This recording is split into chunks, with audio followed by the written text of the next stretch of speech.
நம்ம இலக்கியாவும் கௌதமும் சேர்ந்து இப்போ கெட்டவங்கள எல்லாரையுமே நல்லவங்களா மாத்திட்டு இருக்காங்க போல. ஏன்னா இப்போ இதுல ஜெயில்ல வந்து போயிருந்தா நம்ம கௌதம் வந்துட்டு ரவுடியை வந்து நல்லவங்களா மாத்தினாங்க.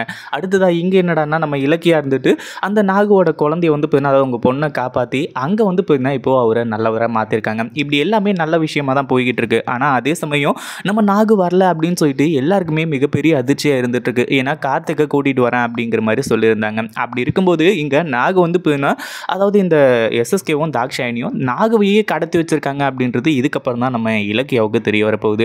அதாவது இந்த ஒரு டவுட்டோட எஸ்எஸ்கேவோட வீட்டுக்கு வந்து போயினா போகிறாங்க. அங்கே போய் பார்க்கும்போது நாகுவை இவங்க வந்து போயினா தலையிலேயே அடித்து கீழே படுக்க போட்டு வச்சுருக்காங்க. அதை பார்த்த உடனே இலக்கியாவுக்கு சரியான அதிர்ச்சி.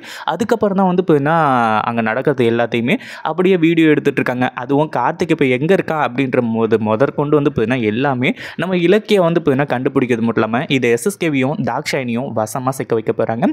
இந்த வீடியோ பிடிச்சிருந்தா லைக் பண்ணுங்கள், ஷேர் பண்ணுங்கள். இப்போ தான் நம்ம சேனலுக்கு ஃபர்ஸ்ட் டைம் வரீங்க அப்படின்னா சப்ஸ்கிரைப் பண்ணிக்கோங்க.